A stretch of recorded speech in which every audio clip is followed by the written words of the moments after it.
Assalamualaikum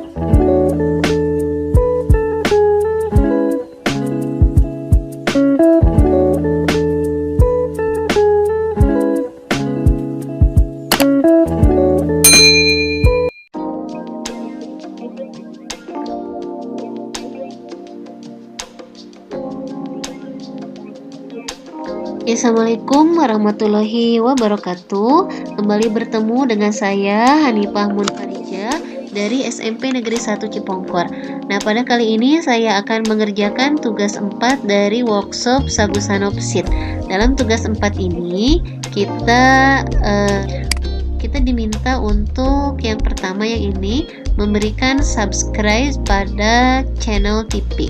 Kita berikan subscribe pada channel TV. Ini ya, saya sudah berikan subscribe, kemudian loncengnya juga sudah saya tekan. Selanjutnya untuk tugas yang kedua, kita memberikan like atau suka pada setiap materi video. Materi video kita membahas tentang name rank yang ini. Nah, yang ini ya, saya juga sudah memberikan suka pada materi 4 ini. Nah, selanjutnya di sini kita akan membuat sheet baru dan diberi nama tugas 4. Kemudian kita akan membuat minimal 3 nama rank dari data yang kita miliki. Kemudian implementasikan nama rank tersebut. Ya, baiklah, kita mulai coba. Ya, baiklah, sekarang saya akan melanjutkan tugas 4, yaitu membuat name rank. Untuk membuat name rank tugas 4, kita tambahkan dulu sheet.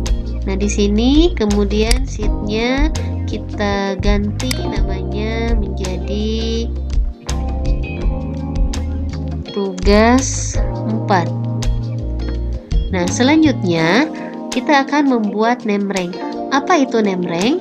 Name rank adalah sebuah fungsi untuk memberi nama rank tertentu. Nah, ini biasanya pada saat kita ingin mengelompokkan data tertentu, maka biasanya kita membuat suatu range atau suatu batasan dari satu sel ke sel yang lainnya, sehingga ini akan memudahkan kita dalam suatu penamaan data. Jadi di sini kita membentuk suatu daerah. Nah, di sini sekarang kita akan membuat 3 nama rank. 1, 2, dan 3. Dan kita akan memberikan label. Untuk yang pertama, kita berikan label uang masuk. Kemudian yang kedua, name rank-nya uang keluar. Kemudian yang ketiga adalah saldo. Nah, selanjutnya sekarang kita akan menggunakan cara yang pertama. Cara yang pertama yaitu cara yang umum, yakni dengan menggunakan rumus sum. Jangan lupa awali dengan sama dengan, kemudian tulis sum. Nah, di sini uang masuk, kita akan masuk ke tugas 3. Karena di sini uang masuk berarti sama saja dengan debit. Kita pilih sel awal, kemudian setelah itu kita blok ke bawah. Kita blok ke sampai pada sel yang kita inginkan. Nah, misalnya sampai sini. Kemudian kita kembali ke tugas 4. Kita beri tanda tutup kurung, kemudian kita enter. Nah, ini jumlahnya, uang sumnya, jumlah uang masuknya sama ya. Kemudian untuk uang keluar kita lakukan langkah yang sama, kita tulis sama dengan sum. Kita masuk ke tugas 3. Karena ini uang keluar, maka kita tetapkan di sel kredit, kita tetapkan sel pertamanya, kemudian kita blok ke bawah sampai pada sel yang kita inginkan. Nah, ini sampai sini ya. Kemudian kita kembali ke tugas 4, kita beri tanda tutup kurung, kemudian kita enter. Nah, ini jumlahnya juga sama dengan yang tadi. Untuk saldo sama, karena ini saldo tidak kita jumlahkan, maka cukup kita tulis sama dengan, kemudian kurung buka. Setelah itu kita ke tugas 3. Ini untuk kolom saldo. Selanjutnya kita kembali ke tugas 4.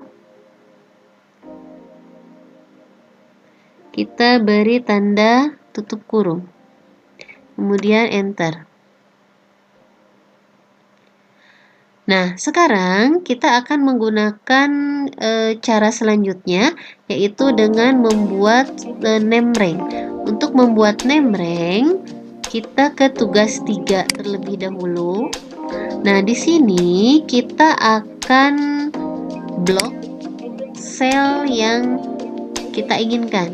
Misalnya karena di sana ada 3 name rank, yaitu uang masuk, uang keluar, dan saldo. Untuk uang masuk itu adalah sama dengan debit.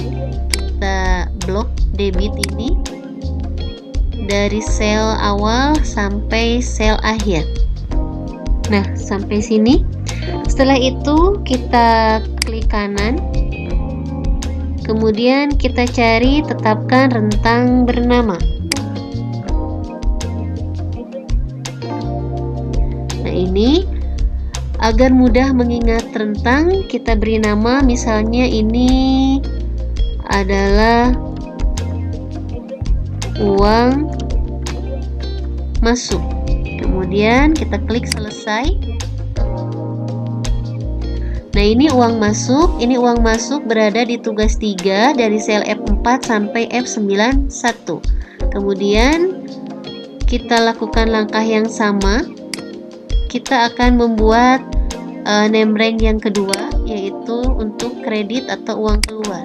Kita pilih selnya, kemudian tarik ke bawah. Nah, sampai sini. Kemudian kita tinggal klik yang ini, tambahkan rentang. Nah, untuk rentang ini kita beri nama uang keluar. Kemudian kita klik selesai. Oh, maaf. Jadi ini jangan menggunakan spasi ya. Kalau menggunakan spasi jadi tidak valid. Uang keluar. Kemudian selesai. Nah, ini name rank yang kedua, uang keluar, berada di tugas 3, yaitu sel G4 sampai dengan G91. Selanjutnya kita akan buat name rank yang ketiga, yaitu untuk saldo. Ini untuk saldo, kita tambahkan rentang. Kita beri nama, ini adalah saldo. Ini saldo. Kemudian kita klik selesai. Nah, ini saldo. Saldo berada pada tugas 3, sel H94. Jadi di sini kita telah membuat 3 buah name rank, yaitu uang masuk, uang keluar, dan saldo. Nah, ketiga buah name rank ini sekarang akan kita implementasikan pada pengerjaan tugas 4. Kita kembali ke tugas 4.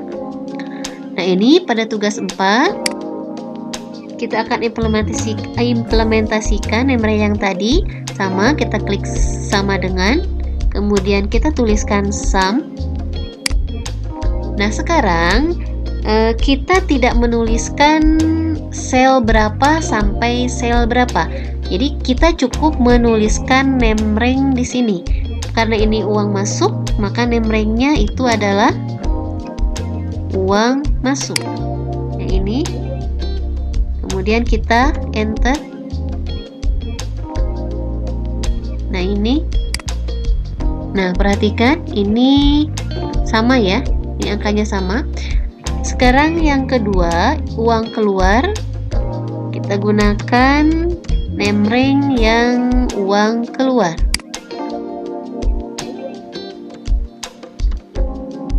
Uang keluar. Ini kita beri tutup kurung, kemudian enter. Nah, ini juga sama ya, ini juga sama jumlah uang keluar. Selanjutnya kita akan membuat nemreng yang saldo.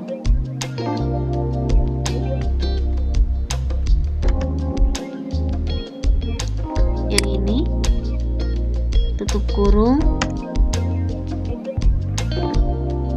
Nah, ini juga jumlahnya sama. Nah, ini sama antara dengan menggunakan rumus yang biasa, rumus umum sum, dengan menggunakan nemreng. Nah, kita percantik dulu tampilan tabelnya. Nah, tadi cara yang tadi itu digunakan untuk kegunaan dari nemreng. Nah, selanjutnya bagaimana apabila data di tugas 3 ini bagaimana kalau datanya itu bertambah banyak? Jadi kalau di sini kita lihat untuk uang masuk hanya sampai F91. Yang ini uang masuk dari F4 sampai dengan F91. Bagaimana kalau datanya bertambah lebih dari 91? Nah, kalau datanya lebih dari 91, maka kita tidak bisa menggunakan rumus yang ini. Kita tidak bisa menggunakan rumus yang ini karena ini hanya terbatas saja pada baris kolom pada sel F91. Jadi di sini kita akan membuang barisnya.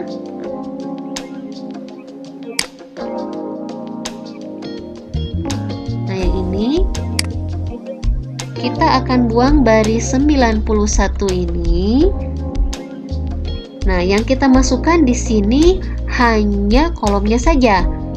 Nah, jadi nanti pada saat kita masukkan kolomnya saja, maka barisnya akan berisi baris yang maksimal yang bisa dijangkau oleh spreadsheet tersebut. Nah, ini kita klik selesai. Misalnya di sini sampai 1000 ya. Kita lakukan untuk uang yang keluar. Nah, yang 91-nya kita hilangkan juga, agar nanti apabila barisnya bertambah lebih dari 91, maka rumus ini akan berfungsi. Nah, seperti ini. Jadi kalau nemrengnya rentangnya seperti ini, uang keluar berada di tugas 3 dari mulai G4 sampai dengan G1000, misalnya seperti itu. Jadi nanti kalau datanya itu dinamis, pada saat data ditambahkan, nah masih bisa tercover dengan menggunakan nemreng yang ini. Ya, sekian pelaksanaan dari tugas 4. Mohon maaf atas segala kekurangan. Wassalamualaikum warahmatullahi wabarakatuh.